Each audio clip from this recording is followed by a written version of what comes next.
চাচ্ছি নিপুণ আপু আসুক, তবে সুস্থভাবে আসুক। এরকম উশৃঙ্খল অসুস্থ এফডিসি আমরা চাই না।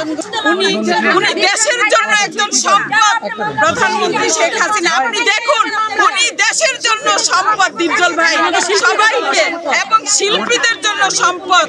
উনি 1 টাকা নেওয়ার জন্য আসে নাই, উনি সবাইকে দেওয়ার জন্য আসছে।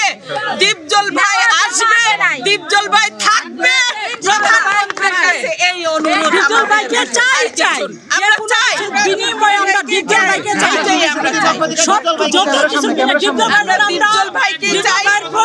আমরা সবাই প্রাণ দিব, আমরা প্রাণ দিব, জান দিব, তো আমরা দীপজল ভাইকে চাই। তাও আমরা দীপজল ভাইকে চাই, আমরা দীপজল ভাইকে চাই, আমরা দীপজল ভাইকে চাই। আমাদের শিল্পীদের স্বার্থে দীপজল ভাই একটা শিল্পীদের ইন্ডাস্ট্রি, ফিল্ম ইন্ডাস্ট্রি যেমন একটা ইন্ডাস্ট্রি, দীপজল ভাই হলো একটা শিল্পীদের ইন্ডাস্ট্রি। তাই শিল্পী দীপজল ভাইকে আমরা চাই। বিগত 2 বছর আমরা কেউ এফডিসিতে আসি নাই। এর আগে যখন জায়েদের আমলে 4টে বছর ছিল, আমরা যদি কেউ একটা সপ্তাহ না আসতাম, জায়েদ খান ফোন দিয়ে সবাইকে বলতো, আপা শিল্পী সমিতি একটা বাগান, তোমরা হইলে তার ফুল, তোমরা যদি না আসো বাগানটা মলিন হয়ে যায়, আপা তোমরা আসো, তোমরা আসো তো এই বাগানে বসো। কই গত 2 বছর তো এরকম একটা ফুল পাই নাই, একটা ফুল তো কেউ পায় নাই। একমাত্র নিপুণ প্রয়োজনে আইসা চেয়ারে বসে, নিপুণ চেয়ার থেকে উঠে গেছে, একটা প্রাণী শিল্পী সমিতি আসে নাই। সবাই এগুলা প্রমাণ আছে মোবাইলে, সবার এটা সবার মোবাইলে প্রমাণ আছে।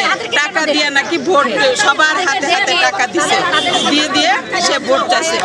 কিন্তু ভোটটা ঠিকই ভালো মানুষের কাছে চলে গেছে। দীপজল ভাই, দীপজল ভাই মানুষকে করোনার টাইমে বাড়ি বাড়ি খাবার পৌঁছাই দিচ্ছে। কই নিপুণ 2 বছর থাকছে, কেউ আসে নাই। এই ইলেকশন করে নাই, তখন দীপজল ভাই ইলেকশনও করে নাই, খাবার গুলা যে পৌঁছাইছে ভ্যান গাড়ি দিয়ে দিয়া, পেঁয়াজ চাল ডাল ওনার নিজের ইয়ে থেকে পাঠাইছে। আর নিপুণ কার জোরে কেস করে, নিপুণ কার জোরে কোর্টে যায়, কিসের তার এত জোর? কেন সে এই এফডিসিতে আইসা রাজনীতির জোর দেখাইতে আসে? এটা আমরা চাই না। আমরা চাই অভিনয়, প্রযোজক, ডিরেক্টর, আমরা এটা চাই, আর কিচ্ছু চাই না। আমরা সাংবাদিক ভাইরা আপনারা এইটুকুন হেল্প করেন, আমাদের চলচ্চিত্রকে বাঁচায় দেন। আমরা চাচ্ছি নিপুণ আপু আসুক, তবে সুস্থভাবে আসুক। এরকম উশৃঙ্খল অসুস্থ এফডিসি আমরা চাই না।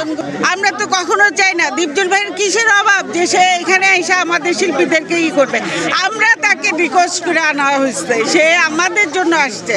কিন্তু ওনাকে এইভাবে যদি হ্যারাসমেন্ট করে, এইভাবে যদি অপমান করে, তাকে তুই করে কথা বলে, এটা কি শিল্পীরা মাইনা নিবে? আমাদের একটাই কথা, প্রধানমন্ত্রীর কাছে একটাই অনুরোধ, আপনি আমাদের সবাইকে দেখেন, এই ব্যাপারটা আপনি দেখবেন, এটা আমাদের শিল্পীদের পক্ষ থেকে অনুরোধ।